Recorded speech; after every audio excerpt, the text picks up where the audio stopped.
ನಿಮ್ಮ ಕಾಲದಲ್ಲಿ 3,000 ಕೋಟಿ ರೂಪಾಯಿನ ನಾವು ಮಹಾನಗರ ಪಾಲಿಕೆಯಲ್ಲಿ ನಾವು ಕಲೆಕ್ಷನ್ ಮಾಡ್ತಿದ್ರೆ, ಇವತ್ತು ಬೆಂಗಳೂರು ಮಹಾನಗರದಲ್ಲಿ 10,000 ಪ್ರಾಪರ್ಟಿಗಳಿಗೆ ಬೀಗ ಹಾಕಿದ್ದಾರೆ. ಮೊನ್ನೆ ಮುಖ್ಯಮಂತ್ರಿಗಳು ಹೇಳ್ತಾರೆ ಅಶೋಕ್ ಅಣ್ಣಂಗೆ ನಾವು 6,000 ಕೋಟಿ ಕಲೆಕ್ಷನ್ ಮಾಡ್ತೀವಿ ಅಂತ. ಇದೆಲ್ಲ ನೀವು ಮಾಡೋದು? ಎಲ್ಲರ ಮನೆ ಮುಂದೆ ನೀವು ತಮಟೆ ಹೊಡಿತಾ ಇದ್ದೀರಾ. ಸ್ಥಿರ ಚರ ಆಸ್ತಿಗಳನ್ನ ಹರಾಜು ಮಾಡ್ತಾ ಇದಾರಲ್ಲ, ಏನು ಸರ್? ಯಾವ ತರ ಇವತ್ತು ಬೆಂಗಳೂರಿನ ಜನ ಇವತ್ತು ಬದುಕೋಕ ಮಾಡಬೇಕು ಇವತ್ತು. ಮತ್ತೆ ನೋಡಿ, ಆ ಕಡೆ ಅಂತಲ್ಲ, ಯಾರು ಫಸ್ಟ್ ಬಂದ ಟೈಮ್ ಇದೆ, ಆ ಟೈಮ್ ಪ್ರಕಾರ ನಾವು ಕೊಡ್ತೇವೆ. ಬೇಕಾದ್ರೆ ಬೇಗ ಎದ್ದು ಬರಬೇಕು ಇದರಲ್ಲಿ. ಅದಕ್ಕೆ ಬಜೆಟ್ ಬಗ್ಗೆ ಕೊಡ್ಬೇಕಂತೇಳಿ ಮಾತಾಡ್ತೀನಿ, ಬೇರೆ ಏನು ಚರ್ಚೆ ಮಾಡಲ್ಲ.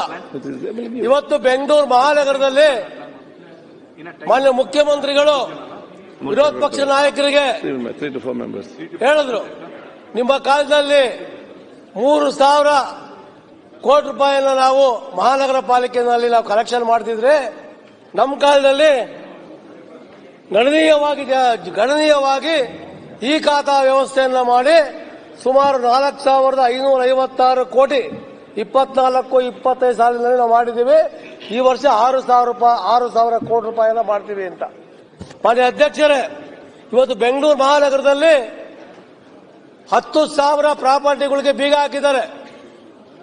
ದಿನನಿತ್ಯ ನೋಟಿಸ್ ಅಂಟಿಸುವಂಥದ್ದು. ಏನಾಗಿದೆ ಪರಿಸ್ಥಿತಿ? ಕೆಲವು IAS ಆಫೀಸರ್ಸ್ಗಳು ಕೂತ್ಕೊಂಡು ಶೇಕಡ 9 ದಂಡವನ್ನು ಹಾಕಿ ಇವತ್ತು ಸಾವಿರಾರು ಮನೆಗಳಿಗೆ ಬೀಗವನ್ನು ಹಾಕಿ ಬಲವಂತವಾಗಿ ತೆರಿಗೆಯನ್ನು ವಸೂಲು ಮಾಡುವಂತ ಕೆಲಸ ಆಗ್ತಾ ಇದೆ. ನಾವು ಮೊನ್ನೆ ಮೈಕ್ರೋ ಫೈನಾನ್ಸ್ ಬಗ್ಗೆ ಎಲ್ಲರೂ ಸೇರಿಕೊಂಡು ಸಹಕಾರವನ್ನು ಮೈಕ್ರೋ ಫೈನಾನ್ಸ್ ಬಂದ್ ಮಾಡಬೇಕು ಅಂತ ಮಾಡಿದ್ವಿ. ಇವತ್ತು ಬೆಂಗಳೂರು ಮಹಾನಗರದಲ್ಲಿ ದಿನಕ್ಕೊಂದು ರಿಪೋರ್ಟ್ ಹಾಕ್ತಾರೆ ಮಾನ್ಯ ಕಮಿಷನರ್ ಅವರು. ದಿನನಿತ್ಯ ಇಷ್ಟು ಕಲೆಕ್ಷನ್ ಮಾಡಲೇಬೇಕು, ಇಷ್ಟು ವಸೂಲು ಮಾಡಬೇಕು ಅಂತ ದಯಮಾಡಿ ಹೇಳ್ತಾರೆ. ಇವತ್ತು ನೋಡಿ, ನಾನು 2-3 ದಾಖಲೆಗಳು ತಗೊಂಡ್ಬಂದಿದ್ದೀನಿ. ಪ್ರೊಕ್ಲಮೇಷನ್ ಮಾಡುವಂಥದ್ದು, ಯಾರು ಘೋಷಿತ ಸುಸ್ತಿದಾರ ಅಂತ ಪ್ರೊಕ್ಲಮೇಷನ್. ಇವತ್ತು ಬೆಂಗಳೂರು ಶಾಸಕರೆಲ್ಲ ಇದ್ದೀವಿ. ಇವತ್ತು ಬರೀ ಕೇವಲ 12,566 ರೂಪಾಯಿ ಟ್ಯಾಕ್ಸ್, ಅಂದ್ರೆ 7,000 ರೂಪಾಯಿ ಟ್ಯಾಕ್ಸ್ ಇದ್ರೆ ಸೆಸ್ 1,900 ರೂಪಾಯಿ. ಇದರ ಎಷ್ಟೋ ಕೂಡ ಬರೀ 7,000 ರೂಪಾಯಿಗೆ, 10,000 ರೂಪಾಯಿಗೆ, 12,000 ರೂಪಾಯಿಗೆ ನೀವು ಮನೆಗೆ ಹೋಗಿ ಪ್ರೊಕ್ಲಮೇಷನ್ ಮಾಡಿ ಮನೆಗೆ ನೋಟಿಸ್ ಅಂಟ್ಬಿಟ್ಟು ನೀವು ಬೀಗ ಹಾಕಿದ್ರೆ ಅವರ ಚರ ಆಸ್ತಿಗಳನ್ನ ಹರಾಜು ಮಾಡ್ತೀವಿ ಅಂತ ಮಾಡಿದ್ರೆ ಬೆಂಗಳೂರು ಜನ ಎಲ್ಲೋಗ್ಬೇಕು ಸ್ವಾಮಿ? ಇದೆಲ್ಲ ಬೆಂಗಳೂರು ಜನಕ್ಕೆ ನಾವು ಕೊಡ್ತಾ ಇರೋದು. ಶೇಕಡ 60% ನಾವು ಟ್ಯಾಕ್ಸ್ ಕಟ್ತೀವಿ. ಈ ವರ್ಷ ಕಟ್ಟಕ್ಕಾಗಿಲ್ಲ. ದಯವಿಟ್ಟು ನೀವು ವಿಸ್ತರಣೆ ಮಾಡ್ಬೇಕು ತಾನೆ. ನೀವೇ ಕೋರ್ಟ್ ಸ್ಥಾಪನೆ ಮಾಡಿ, ನಿಮ್ಮದೇ ಕೋರ್ಟ್ನಲ್ಲಿ ನೀವು ತೀರ್ಮಾನ ಮಾಡಿ ಪ್ರತಿಯೊಬ್ಬರು ಮನೆಗಳ ಬೀಗ ಹಾಕುವಂತ ಪರಿಸ್ಥಿತಿ ಇವತ್ತು ಬೆಂಗಳೂರು ನಗರದಲ್ಲಿ ಆಗಿದೆ. ಇವತ್ತು ಒಂದು ಡಾಕ್ಯುಮೆಂಟ್ ಇದೆ, ಬರೀ 7,000 ರೂಪಾಯಿಗೆ 8,000 ರೂಪಾಯಿಗೆ ಬೀಗ ಹಾಕ್ತಾ ಇದ್ದೀರಾ ನೀವು. ಮಾನ್ಯ ಮುಖ್ಯಮಂತ್ರಿಗಳು ಹೇಳ್ತಾರೆ ಅಶೋಕ್ ಅಣ್ಣಂಗೆ ನಾವು 6,000 ಕೋಟಿ ಖರ್ಚು ಮಾಡ್ತೀವಿ ಅಂತ. ಇದೆಲ್ಲ ನೀವು ಮಾಡೋದು? ಬೆಂಗಳೂರು ನಗರದಲ್ಲಿ ಇವತ್ತು ಆತ್ಮಹತ್ಯೆ ಪ್ರಕರಣ ಜಾಸ್ತಿ ಆಗುತ್ತೆ. ಎಲ್ಲರ ಮನೆ ಮುಂದೆ ನೀವು ತಮಟೆ ಹೊಡಿತಾ ಇದ್ದೀರಾ, ನೋಟಿಸ್ ಹಾಕ್ತಾ ಇದ್ದೀರಾ. ಇದು ತಪ್ಪಿಸುವಂತ ಕೆಲಸ ಮಾಡಬೇಕು. ಮಾನ್ಯ ಅಧ್ಯಕ್ಷರೇ, ಇಲ್ಲಿ ಹೇಳ್ತಾರೆ, ಇಲ್ಲಿ 2024 ಕಚೇರಿ ಆದೇಶ ಮಾಡ್ತಾರೆ. ಬಿಬಿಎಂಪಿ ವ್ಯಾಪ್ತಿಯಲ್ಲಿ ಕೆಟಿಸಿಪಿ ಕಾಯ್ದೆ 60 ಪ್ರಕಾರ ಇನ್ನು ಮುಂದೆ ಕಟ್ಟಡಗಳನ್ನ ಕಟ್ಟಡದ ಪ್ರಾಧಿಕಾರಕ್ಕೆ ಕೊಡಬೇಕು ಅಂತ ಬಿಬಿಎಂಪಿ ಪ್ಲಾನ್ ಸ್ಯಾಂಕ್ಷನ್ ಮಾಡ್ತಿದ್ರು. ಇವಾಗ ಪ್ರಾಧಿಕಾರಕ್ಕೆ ಹೋಗ್ಬೇಕು, ನಾವು ಬಿಡಿಎಗೆ ಹೋಗ್ಬೇಕು. ಜನ ಪ್ರತಿಯೊಂದಕ್ಕೂ ಕೂಡ ನೀವು ಕಾನೂನು ಚೌಕಟ್ಟನ್ನ ಮಾಡಿ ಈ ತರ ಈ ಖಾತಾ ಮಾಡಬೇಕು ಅಂತ ಹೋದ್ರು. ಈ ಖಾತೆಯಲ್ಲಿ 5 ಲಕ್ಷ ಖಾತಾಗಳು ಇವತ್ತು ಮಾಡಿದ್ರು. 125 ರೂಪಾಯಿ ಕಟ್ಕೊಂಡು 5 ಲಕ್ಷ ಮಾಡಿದ್ರು. ಬಂದ ಸ್ನೇಹಿತರೆ, ಎಲ್ಲ ಸಾಫ್ಟ್ವೇರ್ ಕ್ರಾಚ್ ಆಗ್ಬಿಟ್ಟಿದೆ. 5 ಲಕ್ಷ ಖಾತಾಗಳು ಕ್ರಾಚ್ ಆಗಿ ಇವತ್ತು ಝೀರೋ ಆಗಿದೆ. ಇವತ್ತು ಮತ್ತೆ ಕೂಡ ಇವಾಗ ಈ ಖಾತಾ ಮತ್ತೆ ಅಪ್ಲೈ ಮಾಡಿ ಅಂತ ಹೇಳ್ತಾರೆ. ಯಾರು ಲಾಸ್ಟ್ ಯಾರಿಗಾಗಿದೆ? ಈ ಖಾತಾ ಇಲ್ಲ, ಜನ ರಿಜಿಸ್ಟರ್ ಆಗ್ತಿಲ್ಲ.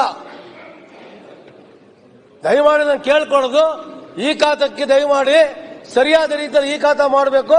ಇವತ್ತು ನೋಡಿ, ಇವತ್ತು ಸಕ್ಷಮ ಪ್ರಾಧಿಕಾರ ಬಿಡಿಎ ಬಿಎಂ ಮಾಡಿ ಎಲ್ಲವೂ ಕೂಡದಲ್ಲಿ ಇವತ್ತು ಈ ಖಾತೆಯಿಂದ ಸಮಸ್ಯೆ ಆಗಿದೆ. ಬಂಧುಗಳೇ, ಮೆಟ್ರೋ ಬಗ್ಗೆ ಮಾತಾಡ್ತೀವಿ. ಮೆಟ್ರೋದಲ್ಲಿ ಹೇಳಿದ್ರು. ಇವತ್ತು ಮೆಟ್ರೋದಲ್ಲಿ ನಾವು 8,916 ಕೋಟಿ ರೂಪಾಯಿಗಳನ್ನ 3ನೇ ಹಂತದ ಮೆಟ್ರೋಗೆ ಕೊಟ್ಟಿದ್ದೀವಿ ಅಂತ ಮಾನ್ಯ ಮುಖ್ಯಮಂತ್ರಿಗಳು ಘೋಷಣೆ ಮಾಡಿದ್ರು.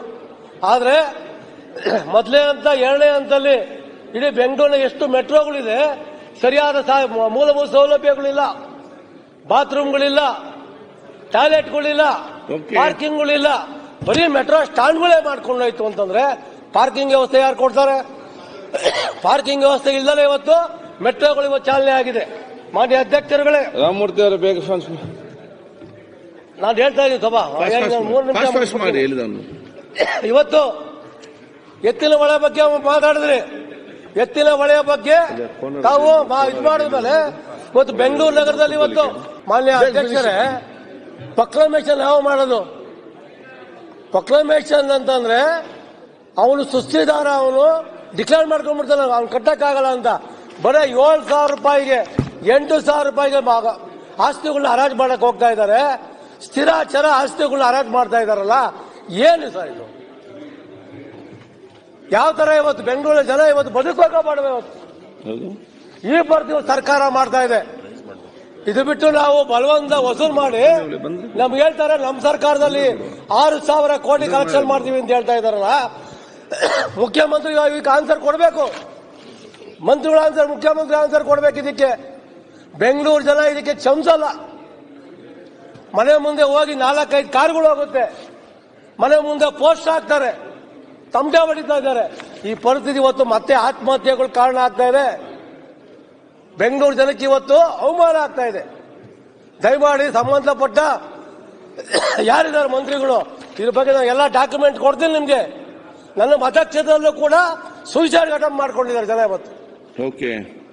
ಈ ಪರಿಸ್ಥಿತಿ. ಮಾನ್ಯ ಅಧ್ಯಕ್ಷರೇ, ನಾನು ಬಜೆಟ್ ಬುಕ್ ಅಲ್ಲಿ ನೋಡ್ತಾ ಇದ್ದೆ ಇವತ್ತು ನೀರಾವರಿ ಬಗ್ಗೆ, ಜಲಸಂಪನ್ಮೂಲ ಬಗ್ಗೆ ಹೇಳಿದ್ದೀರಾ. ಆ ಗಂಟಲು ಒಣಗಿದೆ, ತಗೋ ಈ ಬಂಗಾರದ ಸರಪಳಿ. ಗಂಟಲು ಒಣಗಿದೆ, ತಗೋ ಈ ಬಂಗಾರದ ಸರಪಳಿ, ಬದಲಾಗಿ ಒಂದು ಗುಟುಕು ನೀರು ಕೊಡಿ ಅಂತ ತಾವು ಹೇಳಿದ್ದಾರೆ.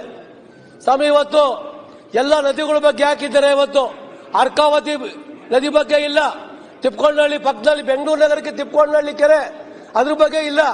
ತಿಪ್ಕೊಂಡಹಳ್ಳಿ ಪೊಲೀಸ್ ಸ್ಟೇಷನ್ ಆಗಬೇಕು, ಅರ್ಕಾವತಿ ಪೊಲೀಸ್ ಸ್ಟೇಷನ್ ಆಗಬೇಕು. ಇದ್ರ ಬಗ್ಗೆ ಒಂದೇ ₹1 ಕೂಡ ಇಟ್ಟಿಲ್ಲ ನೀವು. ಬೆಂಗಳೂರಿಗೆ ಬಹಳ ಹತ್ರ ಇದೆ ನಮಗೆ. ಈ ದೃಷ್ಟಿಯಿಂದ ಇದ್ರ ಬಗ್ಗೆ ಬಜೆಟ್ ನಲ್ಲಿ ನಮಗೆ ತೋರಿಸಬೇಕು. ಬೆಂಗಳೂರು ನಗರಕ್ಕೆ ಕಾವೇರಿ ಬಿಟ್ರೆ ನಮಗೆ ತಿಪ್ಪಣ್ಣಹಳ್ಳಿ ಕೆರೆ ಇದೆ.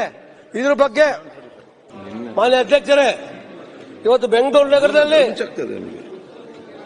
ಎಲ್ಲ ಬೋರ್ವೆಲ್, ಬೆಂಗಳೂರು ನಗರದಲ್ಲಿ ಆಗೋಯ್ತು ಲಾಸ್ಟ್. ಬೆಂಗಳೂರು ನಗರದಲ್ಲಿ ಇವತ್ತು ಬೋರ್ವೆಲ್ಗಳು ಇವತ್ತು 1,000 ಅಡಿ ಹೋದ್ರೂ ಕೂಡ ಇವತ್ತು ನಮಗೆ ನೀರು ಸಿಗ್ತಲ್ಲ ಇವತ್ತು ಕೆಲವು ಕಡೆ.